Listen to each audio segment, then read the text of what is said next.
হৰ হৰ মহাদেৱ সকলো ভালে থাকক সুস্থ থাকক আজি আহিছো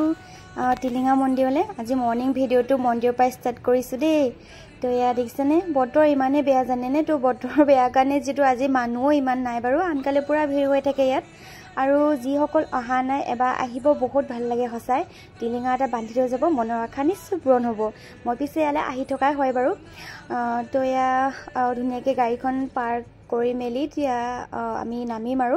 মোৰ লগত মোৰ ফেমিলিও আহিছে মোৰ মা দেউতা হেতি মানে সব আহিছে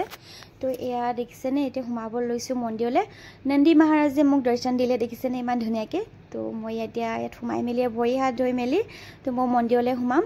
আৰু আজি যেটো পণ্ডিতজিক লগ নকৰো মই তেখেতক যেটো লগ পাই থকাই হয় বাৰু তো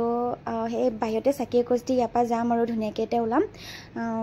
তেখেতক মানে যেহেতু মই চিনি পাওঁ তো চিনি পাওঁ মানে প্ৰথম স্কুটিখন লওঁতে তেওঁৰ হাতে পূজা কৰাইছিলোঁ আৰু বাইক এখন লওঁতেও তেওঁৰ হাতে পূজা কৰাইছিলোঁ আৰু এতিয়া ৰিসেন্টলি নতুনকৈ আমাৰ গাড়ী এখন লোৱা হৈছিলে তো তেখেতৰ হাতে পূজা কৰালোঁ তো তেতিয়াৰ পৰা তেখেতক ভালকৈ চিনি পাওঁ তো তেনেকৈ আৰু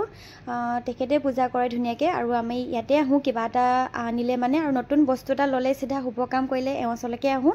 আৰু তেওঁ বহুত ধুনীয়াকৈ পূজা কৰি দিয়ে আৰু ইয়াত দেখিছেনে চবেই ক'লে চাহ খাওঁ বুলি পুৰি মটৰ ঘুগুনিটো তেনেকৈ খালে আৰু তো মই লাল চাহ খালোঁ মই যেটো বৰ্তত আছোঁ আৰু খাই বৈ ইয়াৰ পৰা ওলাব লৈছোঁ তো আজিলৈ আহিছোঁ বাই।